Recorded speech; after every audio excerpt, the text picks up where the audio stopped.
필립의 사연방을 찾아주신 여러분, 안녕하세요. 오늘도 제 손에는 아주 재미있는 반전사이다 사연이 들려 있습니다. 이야기 마지막까지 꼭 들어주시길 바랍니다. 반가워요. 30대 여성으로 프로포즈를 받고 결혼을 고민하고 있는 저에게 있었던 일을 들려드리고자 글을 쓰게 되었습니다.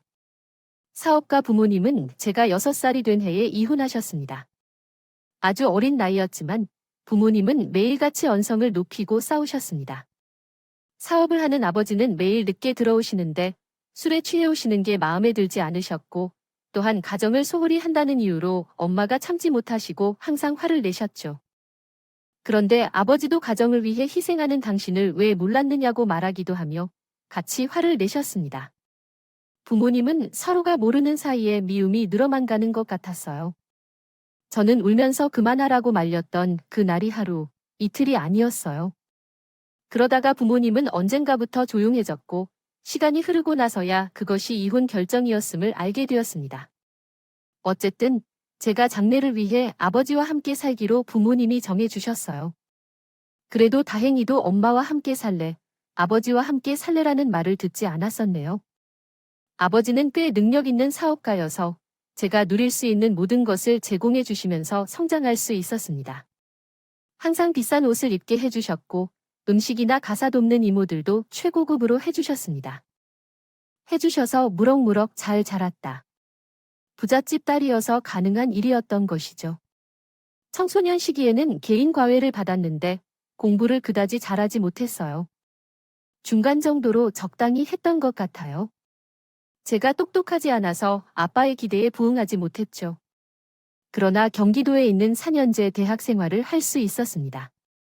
아빠가 당신의 사업을 같이 하길 바란다면서 경영학을 전공하길 바란다고 하셔서 별 생각 없이 경영학에 들어갔어요.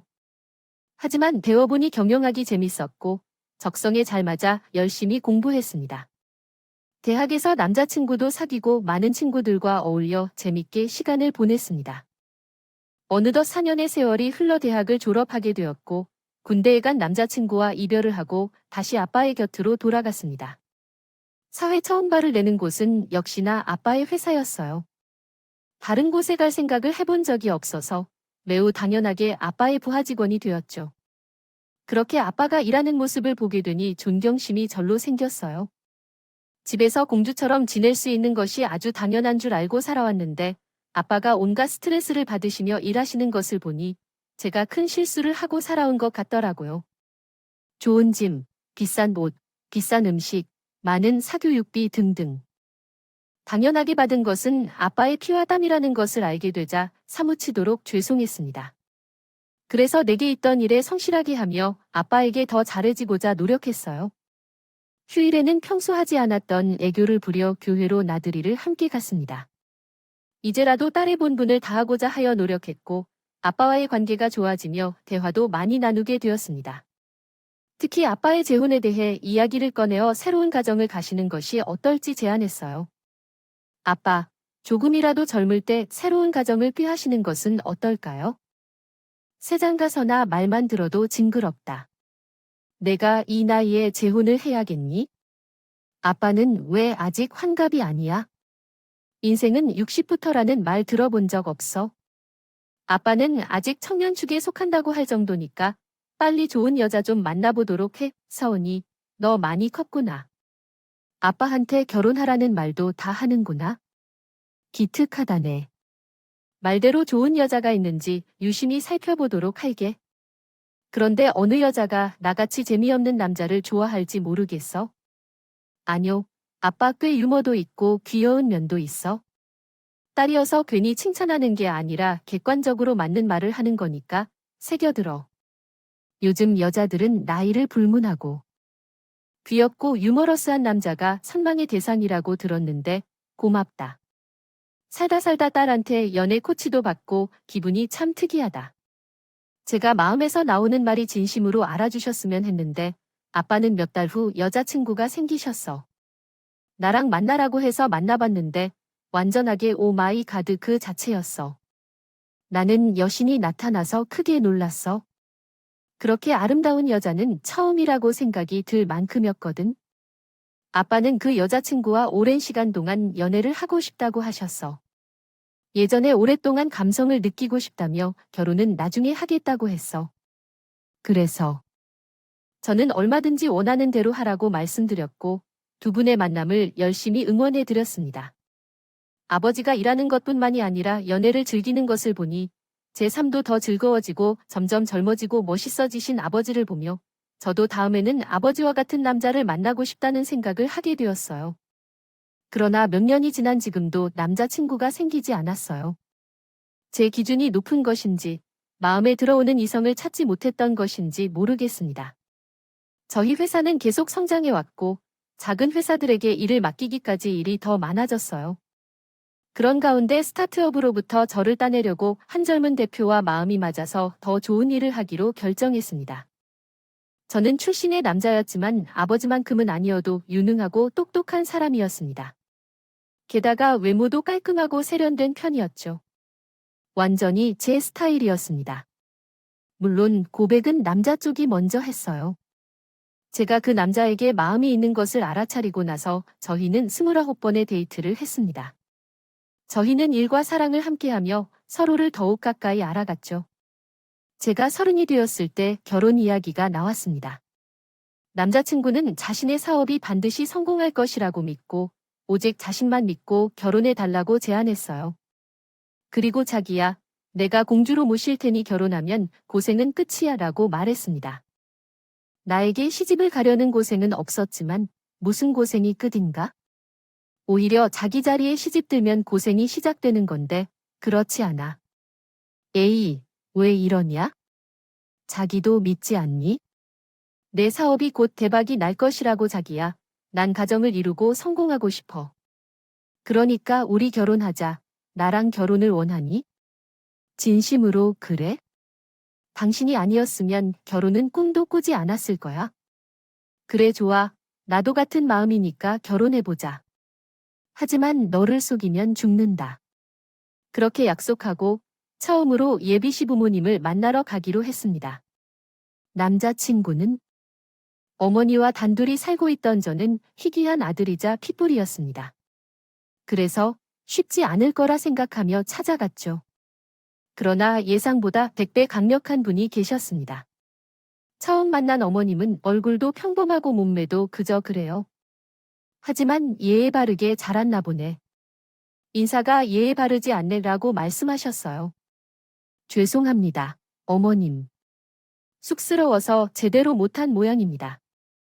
다시 인사드리겠습니다. 90도로 허리를 굽히며 다시 인사드리려고 했는데 이미 늦었다고 오버하지 말라고 하셨어요.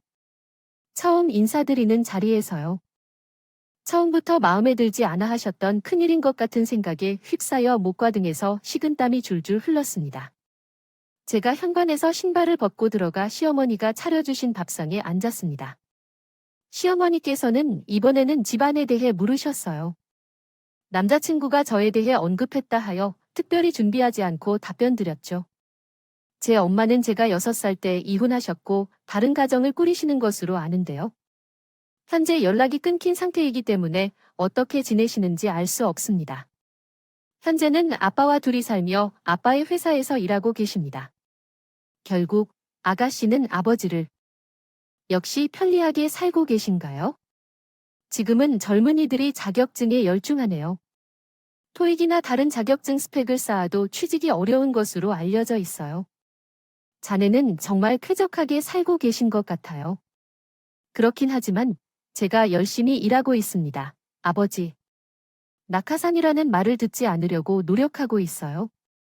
말씀하신 대로 아무리 아버지가 큰 회사를 운영하셔도 제게 큰 메리트가 있는 것은 아니에요. 왜냐하면 저희 아들이 나중에는 삼성을 뛰어넘는 기업을 만들 테니까요. 전에도 말씀드렸지만 제 아들은 천재예요. IQ가 148이고 카이스트 출신이에요. 거기는 천재들만 들어가는 곳이잖아요. 지금은 스타트업 사업을 하고 있지만 미래에는 세계적인 기업으로 거듭날 것이라고 어머니가 말씀하십니다. 남자친구를. 그는 오랫동안 그를 매우 소중히 여기고 사랑하는 것처럼 보였다. 그동안 그의 남자친구의 행동을 보았을 때 그는 마치 마마보이 같은 느낌이 들지 않았는데 시댁에 왔을 때 조금 그런 기가 보였어요. 마음이 너무 그럴 필요 없어.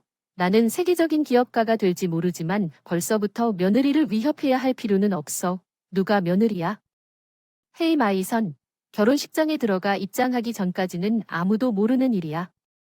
응, 헤이손.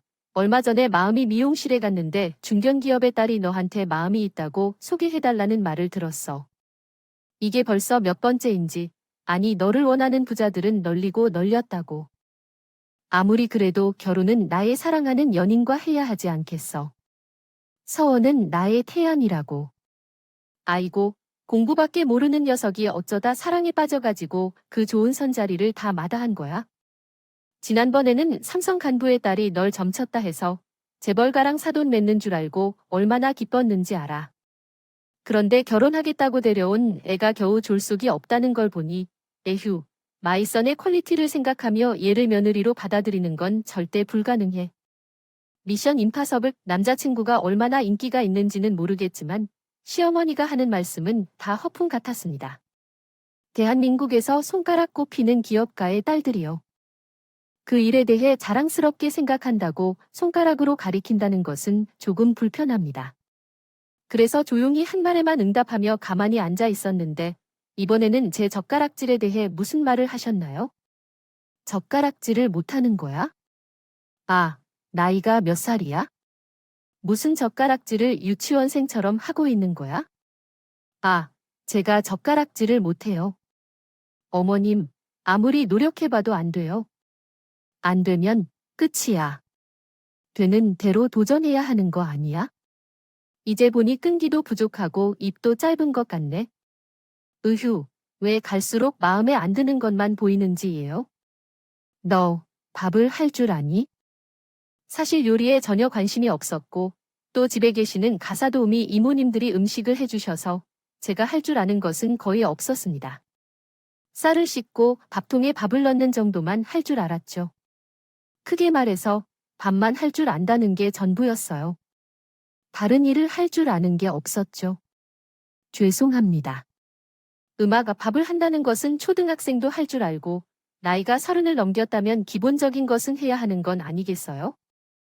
여기서 말하는 기본은 김장, 모든 종류의 찌개, 그리고 제사상 차리는 것까지 포함한 걸 의미해요.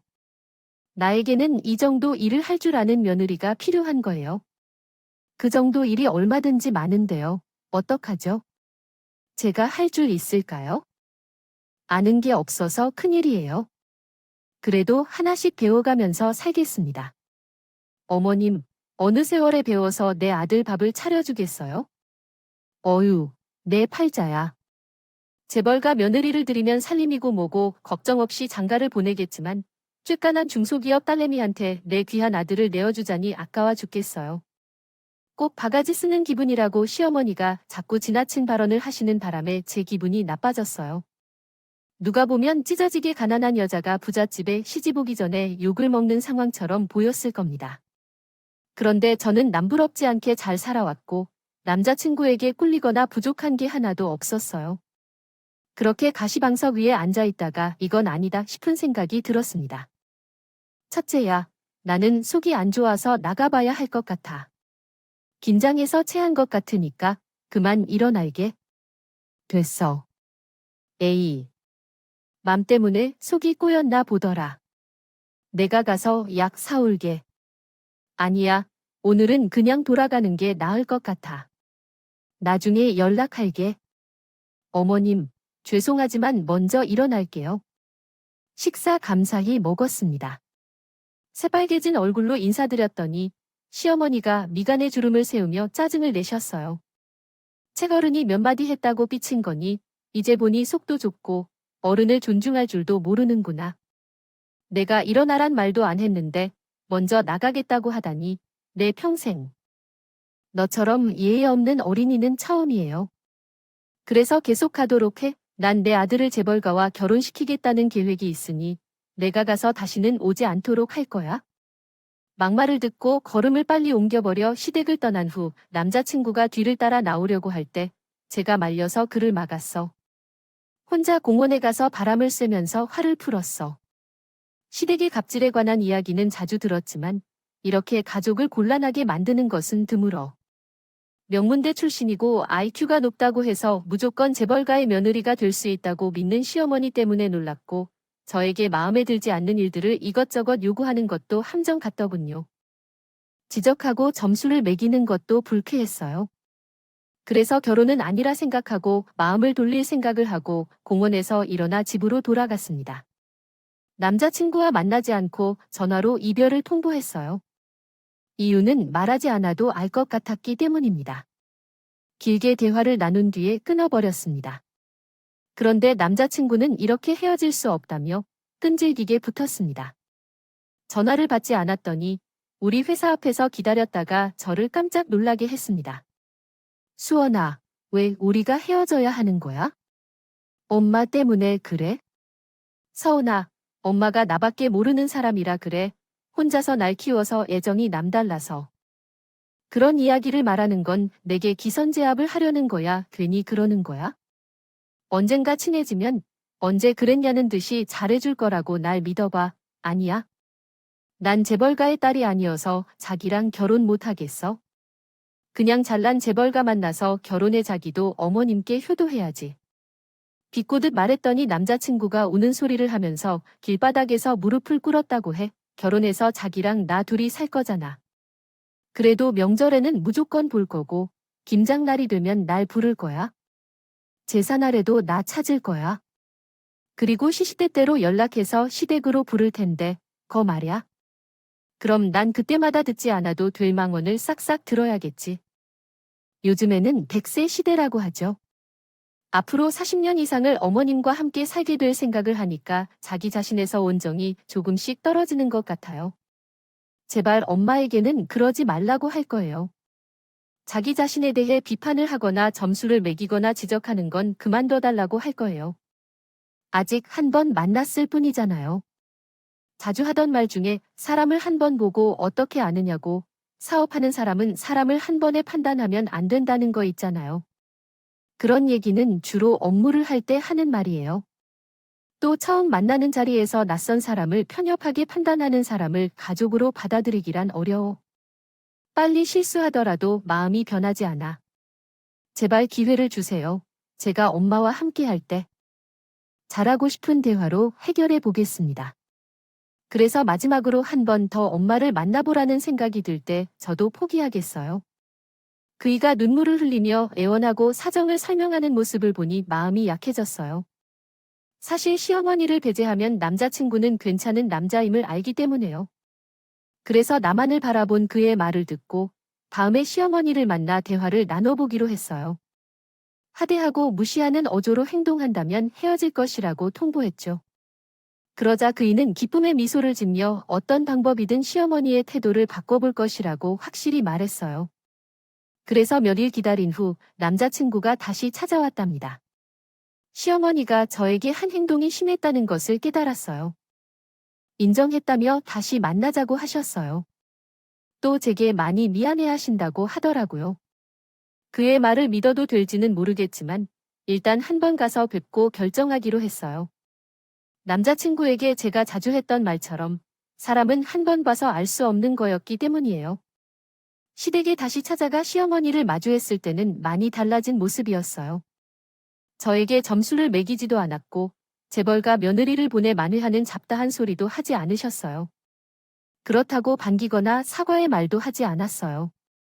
남자친구가 결혼하겠다고 우겨서 억지로 허락해주는 느낌이 강했죠. 그래도 상견례는 언제쯤 할 거라고 어머님께 물어봤어요. 하신 말씀이 그게 다예요. 그럼 무슨 말을 기대한 거냐? 결혼시켜달래서 허락해준다는데 싫으냐? 사과를 벌었지만 시어머니의 눈빛을 보니 절대 자존심을 굽힐 사람으로 보이지 않았습니다. 그래서인지 결혼하라는 말이 반갑지 않았어요. 저는 진심 어린 사과를 바랐고 무거운 분위기를 풀고 친해지기 소망했는데 제가 생각했던 것과 너무 달라서 기분이 좀 안 좋았답니다. 옆에 있던 남자친구가 눈치를 보며 웃음소리를 냈는데 저와 시어머니는 웃지 않았어요. 저는 아무런 대답을 하지 않고 있었는데 시어머니가 다시 상견례 날짜를 잡으라고 말씀하셔서 얼떨결에 알겠다고 대답했네요. 찝찝한 승낙을 받아 집으로 돌아왔을 때 결혼을 해야 할지 말아야 할지 심각하게 고민이 들었습니다. 그 생각에는 세상에서 나를 사랑해줄 둘도 없는 남자가 분명해 보였습니다. 결혼을 꼭 하고 싶었지만 시어머니를 생각하니 결혼을 해야 하는 것이 맞는지 갈등이 발생했습니다. 여자들이 시집 가기 전에 시어머니와 갈등이 생겨 결혼을 다시 생각하거나 취소하는 사례가 있다는데 저 또한 같은 고민에 빠졌습니다. 그래서 제가 결심했습니다. 상견례 때 다시 한번 시어머니가 어떤 사람인지 보기로 하고 그때 결정하기로 마음먹었습니다. 아버지는 시어머니가 괜히 기선제압을 하지 않는 것이 좋다고 말씀하셨습니다. 그분은 좋은 분일 것 같다고 말하며 믿음을 표현해 주셨다. 상견례장에서 당신과 직접 만나보시고 진심으로 좋아하지 않다고 판단하신다면 신호를 주신다고 말씀하셨습니다. 몇 주 후에 기다리던 상견례 날이 다가와서 아빠와 함께 차를 타고 약속 장소로 향했습니다. 사귀고 있는 분도 조금 늦게 오시기로 한 것이었죠. 두 분은 결혼식을 생략하고 혼인신고만 하신 것으로 제 엄마의 자리를 대신하게 되었습니다. 약속한 호텔 식당에 들어갔을 때는 이 남자와 시어머니가 이미 와 계셨어요. 아빠는 시간을 확인해보고 5분 전에 도착했다는 걸 깨닫고 사과의 말씀을 하셨습니다. 아이고, 할 뿐이었죠. 죄송합니다. 먼저 와서 기다렸어야 했는데 오래 기다리셨습니까? 네네, 그러셨어요. 죄송합니다. 의자에 앉아도 될까요? 누가 앉지 말라고 말렸나요? 앉으세요. 잘난 사위를 데려가려면 미리 와서 기다려야 하는 거 아니에요? 나 부모나 마음에 안 드네. 시어머니가 다들리도록 흉을 보셨는데 아버지는 멋쩍은 웃음만 짓고 계셨어요. 아무래도 오랫동안 사업을 해오신 분이라 그런지 어지간한 말로 상처를 받거나 화를 내시지 않았답니다. 제조는 조금 늦는다고 하네요. 먼저 주문하도록 하죠. 차이요. 아내분이랑 이혼했다고 들었는데. 제가. 늦은 밤에 깨어나서 문장을 살핍니다. 몇 달 전 인연을 맺고 혼인을 선언하여 함께 살고 있습니다. 그랬더니 나이든 부인들은 왜 남편을 못 찾아 고독을 타는지 꿍꿍이가 든 것 같으니 정말 충격스럽네요. 저마다의 처지가 있죠. 하지만 우리 사돈도 좋게 대해주세요. 요즘에는 나이 어리게 보기도 한다던데 어찌 그런 이야기를 해? 그렇다고 청년 사돈의 얼굴 주름을 보고 말을 하는 건가요? 관두겠습니다. 이제 음식을 주문합시다. 당연히 코스 요리로 주문해야죠. 이 자리에선 제가 선정했으니 제가 손님을 대접할게요. 미리 랍스타 코스를 준비해 달라고 했는데 괜찮으신가요? 랍스타는 쇠만 먹어야 될 것 같죠? 두꺼운데 미리 준비했다니 어쩔 수 없죠. 배가 고프니 가져오라 하세요. 시어머니의 냉랭하고 틱틱대는 태도는 계속되었습니다. 전 아빠의 눈치를 보고 있었는데 아직까지는 신호를 주시지 않더라고요. 결혼을 똑바로 해달라는 신호를 말이죠.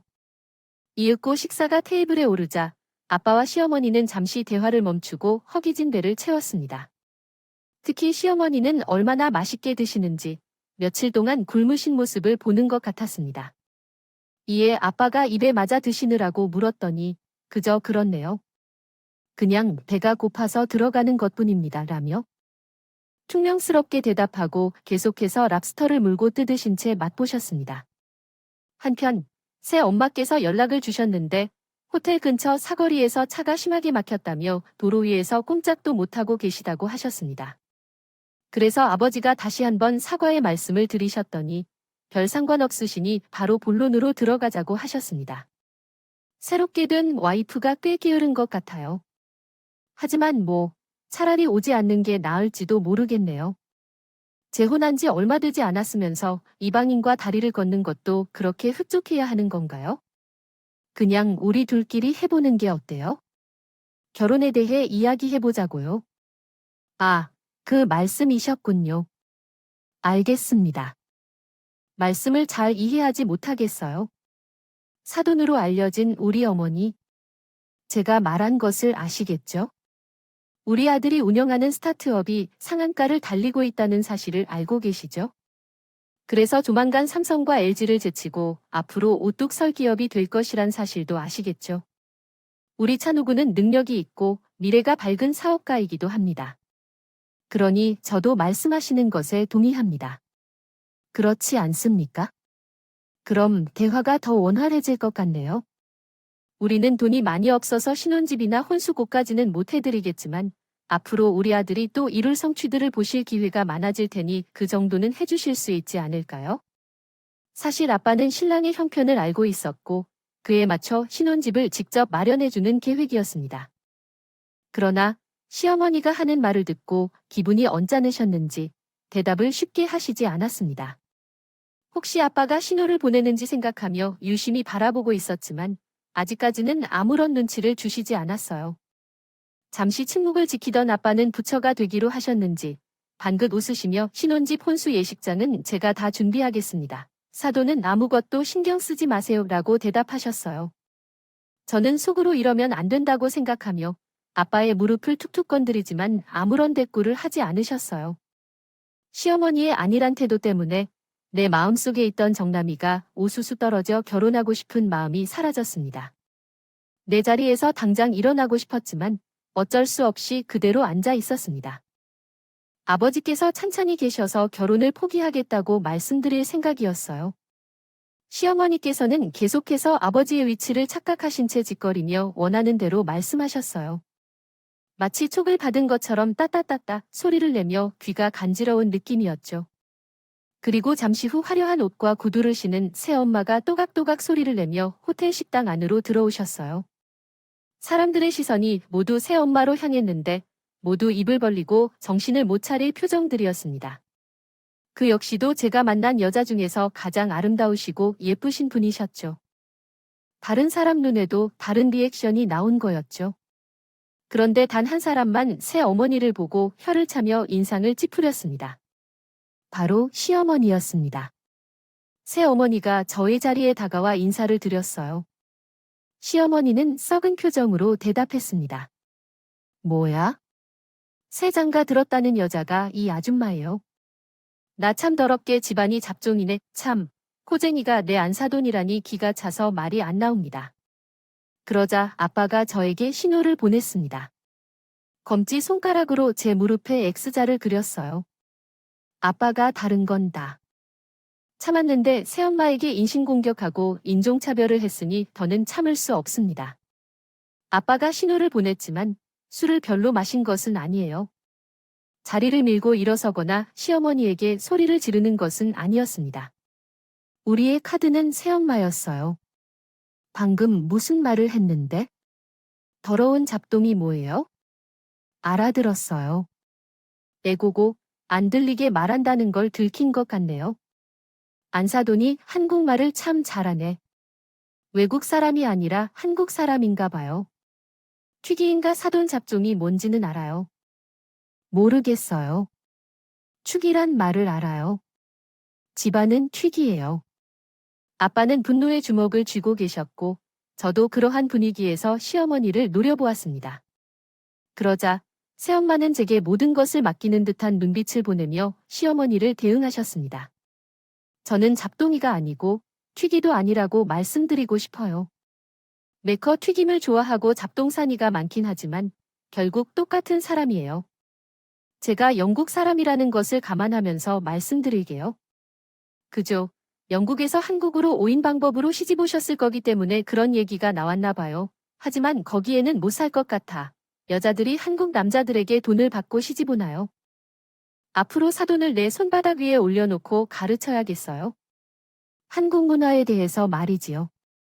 영국 사돈이 김치를 먹을 수 있을까요? 한 입 줄까요? 저는 김치를 잘 먹고 좋아해요. 그런데 오늘은 배추김치만 있네요. 다른 김치도 좀 달라고 해야겠어요. 사돈이 뭘 잘못 배웠네요. 여기는 호텔인데요. 더 원하시면 다 제공해 줄 거예요. 새엄마가 두 손을 들어 박수를 쳐서 짝소리를 냈고 호텔 식당 직원과 요리사들이 달려나오고 새엄마의 12명의 경호원도 달려왔습니다. 남자 부인, 필요하신 게 있으세요? 총각김치, 나박김치, 열무김치를 먹고 싶다고 말했습니다. 잡종이라 다 먹고 싶다는 남자 부인, 김치 20가지 종류를 준비해 드리겠습니다. 그러나 잡종이라는 단어는 좋은 말이 아닙니다. 나도 알아요. 내 앞에 있는 요원이 나에게 잡종 퇴계라고 했더군요. 그래서 나는 잡종이라고 할 수밖에 없어요. 그러자 호텔 지배인과 직원들, 요리사, 경호원들 모두 시어머니를 날카롭게 쳐다보았습니다. 시어머니는 벙찐 얼굴로 아무 말도 못하고 계셨는데 호텔 지배인이 말씀하셨어요. 여기 계신 영국분은 버클리 남자 부인이십니다. 아주머니께서는 귀족 연구에 대해 잘 아시나요? 버클리 남자 부인은 영국 최고 귀족 가문의 후손이셨습니다. 그게 어째든 나도 밀양 박 씨의 후손이에요. 이 아주머니는 큰 일을 낼 사람이네요. 여기 계신 부인은 영국 최고의 부재중자라고 하더군요. 한국의 삼성, LG의 재벌가들의 몇 배에 달하는 귀족이라는 이야기입니다. 여기 호텔도 버클리 남자 부인의 것이며 얼마 전 수백억을 사들이셨다는데요. 지금 아주머니는 큰 실수를 하신 모양입니다. 그렇게 새엄마의 정체를 밝히고 나니 시어머니는 어쩔 줄 몰라 하는 표정으로 어버버거리더니 이내 고개를 쳐박고 사과를 하더군요. 사돈 죄송합니다. 제가 몰라보고 주접을 떨었습니다. 제가 한 말은 모두 잊어주세요. 아니에요. 난 기억력이 좋아. 내가 한 말은 다 기억한다. 잡종년이고 내가 그런 사람이라는 것을 오늘 알았습니다. 죽을 죄를 짓다니 한국 최고의 재벌인 줄은 꿈에도 몰랐습니다. 아무 말도 못하고 망언을 한 것을 모두 잊어주세요. 제발 부탁드립니다. 아닙니다. 난 뒤끝 있는 요원이고 내 딸을 너 같은 연예계에 줄 수 없습니다. 내 마음으로 낳은 소중한 딸입니다. 내년이 되면 어떤 일을 할지 모르니 주지 않겠습니다. 아우시야. 그래, 사돈 화가 풀리지 않으셨어요. 아파도 어떻게라도 해봐야죠. 우리 아이들을 결혼시켜야죠. 아, 빨리 화 좀 풀어줘봐요. 아버지는 한숨을 길게 쉬며 시어머니를 보고 안타까운 표정을 짓었습니다. 제가 바른 놈이라 어지간한 말에는 잘. 인신공격이나 인종차별과 같은 막대먹은 행동은 참을 수 없습니다. 아까 제 아내에게 잡종윤이라고 말한 순간 결혼은 물 건너 간 겁니다. 제 딸 서은이도 그러기로 했고 그러렇답니다. 선이는 제 아들을 누구보다 사랑합니다. 이 결혼을 꼭 하겠다는 의지가 있는 아이라고요. 내 말이 맞지 않으면 죄송합니다. 색이 서운하시다면 고개를 도리도리하며 대답했습니다. 가지가지 하시네요, 어머니. 제가 어지간히 참고 결혼하려고 했는데 저는 못 봐주겠어요. 우리 엄마한테 그따위 막말을 한 것도 못 참겠는데 엄마가 영국 최고 부자이자 한국 재벌들과 비교도 안 될 만큼 돈이 많다고 하기 때문입니다. 태도가 비굴하게 바뀌는 걸 보며 오만함만 남아 있었습니다. 찬우 씨와 결혼하고 싶지 않아요. 아가, 그렇게 말하지 마라. 난 잘못했어. 사과할 테니 용서해줘. 내 아들과 결혼은 꼭 하라. 나 없이 사는 동안 돈 문제도 밝혀줄 테니 그렇다면 다른 이유로 나가는 게 아니야? 엄마가 부자라서 말하는 게 아니라 내가 큰 실수했다는 걸 깨닫고 이러는 거야? 세아야, 시애미를 용서해. 우리 찬우랑 너가 결혼해서 행복하게 살아주길 바래. 다른 건 바라지 않겠어? 난 나 때문에 헤어지지 말라고 원해. 부모님 모습을 보면서 뜨거운 한숨을 쉬며 새 엄마가 나에게 가만히 있으라고 말했다. 말씀은 하시면서 이어나가셨습니다. 알려드려야겠네요. 멋진 남편과 귀여운 딸 그리고 색가운 내 사위가 마땅히 사과해야 합니다. 정중하게 카페에 무릎 꿇고 두 손을 모아 사과해야 합니다. 한국식으로 얘기하는 거죠. 때로를 밟았다는 것도 아무것도 알지도 몰랐는데 위험했습니다. 곧장 무릎을 꿇도록 하겠죠. 찬우야, 너도 같이 엄마와 함께 하러 가야 해. 조용했던 남편도 같이 합세해 세 사람 앞에 찔끔 엎드리고 두 손을 핥아서 용서를 구해야 했습니다. 선아, 박가사돈과 남자 부인 안사돈, 제가 잘못했습니다. 막 말했다고 용서해주세요. 그리고 아들을 사위로 받아주세요. 늙은이가 로망에 빠져 똥인지 된장인지 모르고 까불었습니다. 제발 용서해주세요. 이럴 때는 어떻게 해야 하는지 알아. 한국 드라마를 많이 봐. 요즘에는 김치 싸대기가 유행인데 나도 그것을 해보고 싶어. 내 앞에는 20가지 종류의 김치가 있고 그러면 시작해볼 거야. 남편과 딸에게 막대한 벌을 받을까봐 김치 싸대기가 조금 심한 게 아닌가 싶어. 시어머니의 말이 끝나기도 전에 새엄마가 총각김치 한 주먹을 잡아 시어머니의 입에 쑤셔 넣었습니다. 총각김치를 많이 먹은 시어머니는 얼얼거렸습니다. 이어서 배추김치 싸대기가 시작되었습니다. 새엄마는 자르지 않은 포기김치를 들고 시어머니에게 싸대기를 날렸습니다.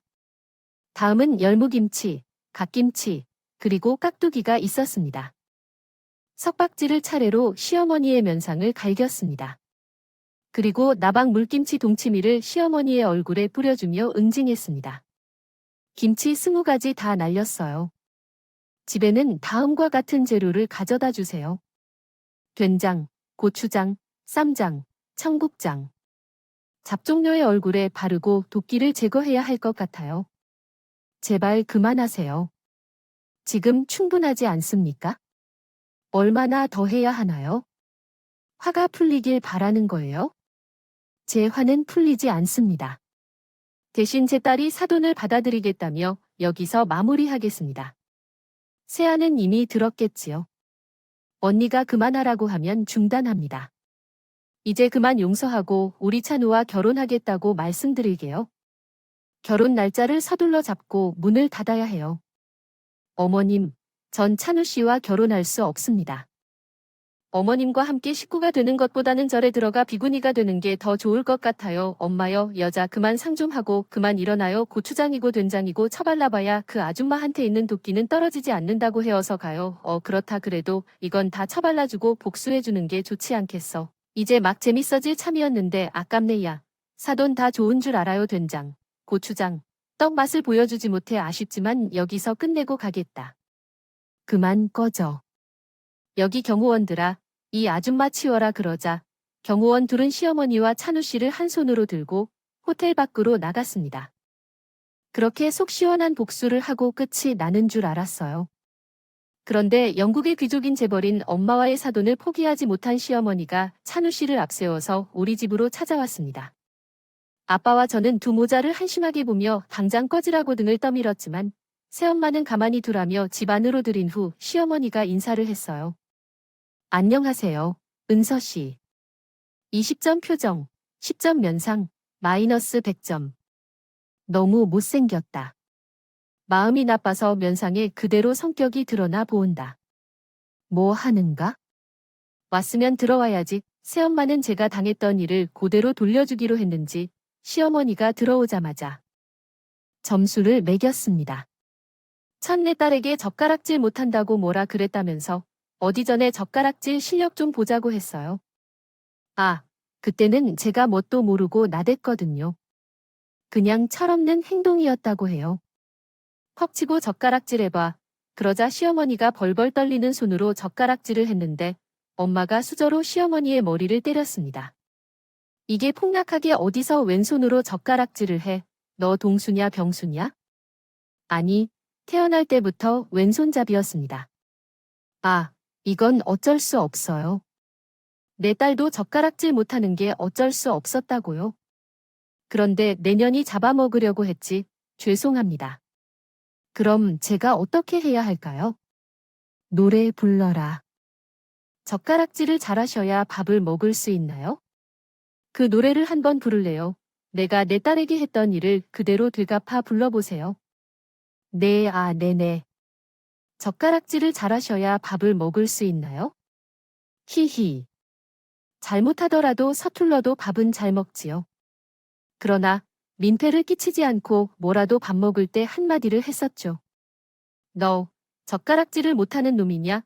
저희 아빠는 시어머니의 노래를 듣고 터져서 깔깔대며 웃어버리며 말라하고 말았어요. 시어머니는 거의 혼을 빼앗긴 듯이 넋을 잃어 있었죠. 그때 새 엄마가 호구주사를 시작했어요. 샀던 부모님, 무슨 일을 하시던가요? 그리고 자네가 했던 일은 무엇이었나요? 제품은 농사를 지으셨군요.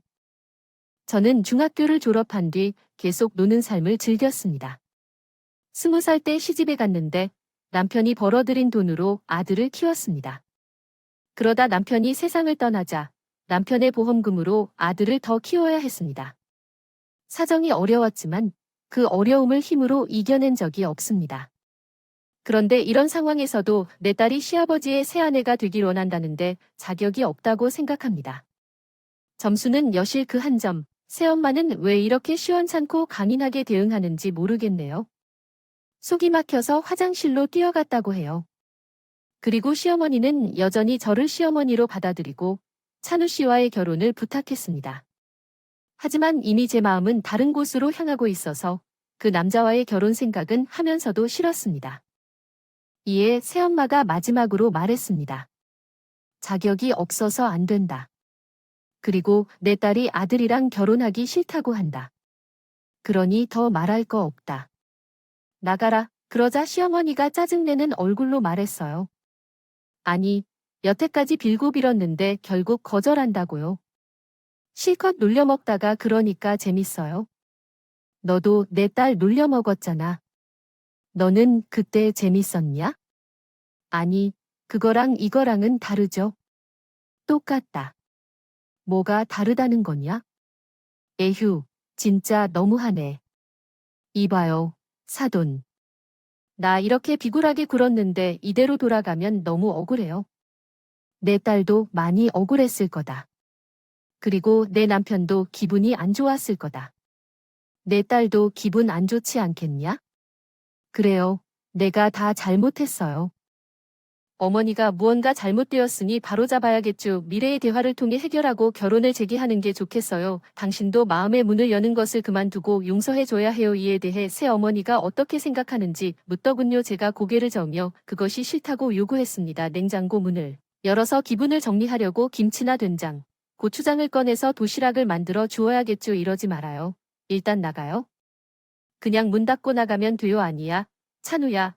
이 집을 떠나야 해요. 마음 때문에 모든 것이 망가졌으니 이 문제는 당신이 책임져야 해요. 두 가족 구성원 사이에 싸움이 있었으나 새어머니가 냉장고를 열어서 가져온 것을 생각해서 그냥 만나기로 결정했어요. 된장과 각종 양념장을 보고 불이 나게 도망쳤어요. 그게 두 사람을 마지막으로 봤다는군요. 새엄마가 두 차례나 응징해줘서 너무 고마워하고 좋았어요. 하지만 여기서 끝나지 않았어요. 시댁에 더 큰 위기가 찾아왔어요. 우리 아빠가 찬우 씨에게 하청을 맡기지 않아서 일이 없었던 찬우 씨가 다른 일을 찾으려고 사방팔방 뛰어다니다가 결국 아무것도 이룰 수 없어서 폐업하고 말았어요.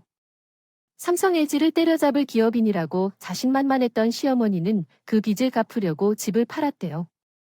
그래서 두 모자는 허름한 모텔방에서 장기 투숙을 하게 되었어요. 지내고 있습니다. 찬우 씨는 시어머니의 말씀만 들어서인지 자신이 대단한 사람인 줄 알고 있어서 절대 밑에서는 일하지 않으려고 하고 있습니다. 그는 새로운 사업 아이템을 구상 중이지만 돈 많은 여자를 유혹하지 않는 한 밑바닥 인생을 살 것 같습니다. 한편 제가 아빠의 회사에서 계속 일하고 있었는데 아빠가 새엄마와 함께 영국에서 살기를 원한다는 말씀을 하셨어요. 삶은 아니더라도 5년가량 영국에서 살다 돌아오겠다며 제게 회사를 맡기겠다고 하셨죠. 그래서 아빠의 행복을 위해 얼마든지 하고 싶은 대로 하라고 응원을 해주며 제가 회사 대표가 되었습니다. 1년 동안 혼자 열심히 지내고 있는데 새 엄마가 영국에서 한 남자를 보내주셨어요. 그는 당신과 다른 가문의 귀족이라며 저를 소개팅하라고 하셨죠. 그러나 신기하게도 영국 귀족 남자는 제 얼굴을 보러 개인 전용기를 타고 한국으로 날아왔습니다. 그리고 어설픈 한국말로 이렇게 말했어요. 남자 부인 말씀대로 존나 예쁩니다. 내 이상형입니다. 나와 결혼해 줄 수 없어? 지금 처음 봤는데 결혼하자고요. 오이. 눈이 저 여자를 보자마자 반했습니다. 련 여자와 결혼합니다. 전 봐도 눈에 들어오는데 걸리는 시간은 3초면 충분합니다. 아무리 그래도 그건 좀 그렇고 우리 썸을 타거나 결정하는 게 최선일지 아니면 결정하지 않는 게 최선일지 한번 결정해 봅시다. 맞죠? 네, 잘 알고 계시네요. 그렇지만 영국에서 여기까지 왔다 갔다 하는 것은 힘드실 텐데요. 비행기로 6번이나 오가는데도 많은 돈이 들죠. 그 돈을 서은 씨에게 다 쓰겠다고? 한국말을 서툰 그분은 저를 만나러 매주 한국으로 와서 제 얼굴을 본 뒤에 다시 돌아가는데요. 그렇게 연애를 시작한 지 벌써 6개월이 지났는데도 아직 결혼을 미루고 있어요. 제가 하는 일이 숙달되고 걱정이 사라진 뒤에 결혼할 생각입니다. 저와 아버지께서 전생에 영국에서도 함께 있었다고 하셨죠.